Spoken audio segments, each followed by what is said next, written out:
kenapa mau dengan Ganjar?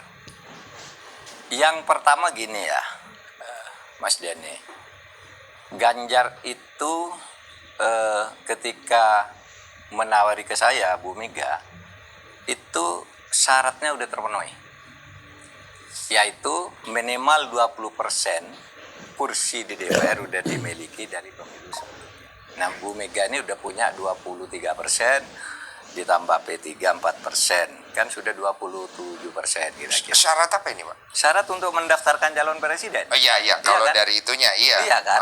Nah, ketika nawarkan ke saya ini sudah tidak ada masalah syaratnya.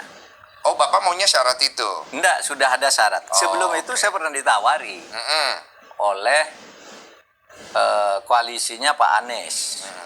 Sebelum Pak Anies dengan Pak Muhaimin itu kan pimpinan P3 itu kan berkeliling ke berbagai tempat. Karena saya anggota koalisi, kata Pak Saihu itu, saya, Pak Mahfud mau enggak ya kalau kami ajukan calon wakil presidennya Pak Anies, kami yang mengusulkan dari PKS. Oh iya, soalnya ada yang nanya juga tadi itu, Pak. Kenapa Bapak nggak milih ke Pak Anies waktu itu?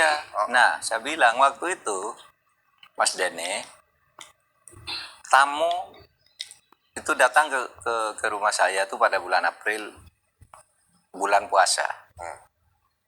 Pada waktu itu koalisinya Pak Anies itu Surya Paloh ya, Partai Nasdem, kemudian Partai Demokratnya Pak SBY, Partai PKS.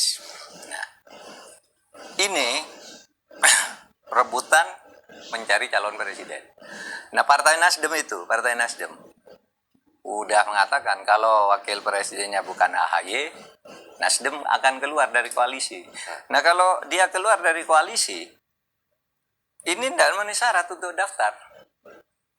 Karena ini kalau Partai Nasdem keluar karena bukan AHY, ini kira-kira hanya tidak sampai 17%. Nasdem dan PKS. Cuma kira-kira 13%. Gitu. 13% gitu. Iya. Nah, kan tidak bisa daftar. Iya kan? Saya bilang ke Pak Saihu, Pak, lebih baik Anda jaga partai Anda lah agar solid gitu. Sambil bergurau ya.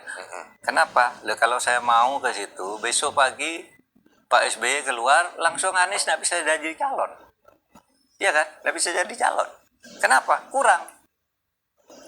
Nah, sehingga saya bilang, saya sudah bicara ke masyarakat, pemerintah tidak akan menghalangi Anies. Meskipun ada tuduhan, maaf, dari bukan Denny Sumargo nih, Denny Indrayana namanya. Denny Indrayana kan terang-terangan, pemerintah mau menghajar Anies. Saya bilang ke Denny, pemerintah berusaha agar Anies tidak bisa jadi calon. Saya bilang ke Denny waktu itu, Den, kamu jagalah Anies agar dia tidak sampai gagal jadi calon. Saya yang mau jaga dari pemerintah agar dia tidak dihalangi oleh pemerintah. Pokoknya dia harus jadi calon deh, saya yang jamin. Nah, kalau tiba-tiba saya mau ke dia lalu Partai Demokrat keluar, ini tidak memenuhi syarat, kan saya dituduh nyusup. Iya kan? Paham kan? Paham. Oh, Demokrat keluar, Pak Mahfud masuk. Demokrat keluar, kenapa Pak Mahfud masuk? Pasti yang dituduh pemerintah menyusupkan orang agar Anies gagal. Padahal tuduhannya pemerintah sudah dituding akan menggagalkan Anies. Itu sebabnya saya nolak.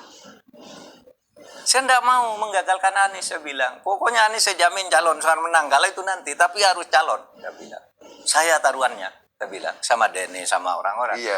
Dan betul, begitu saya tidak jadi, yang masuk Muhaimin. Demokrat langsung keluar kan, untung Muhaimin punya partai. Sehingga mengganti posisi Demokrat ini suaranya utuh.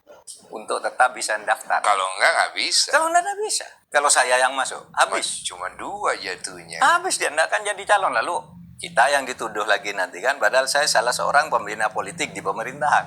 Antisipasinya bagus Bapak ya. Lah iya, saya bilang begitu, Mas Denny, kamu jaga Anies. Tuh pokoknya jaga semua agar Anies itu bisa calon dan memenuhi syarat. Saya yang jaga pemerintah agar tidak menghalangi dia. Saya bilang sama dia. Berarti setelah Bapak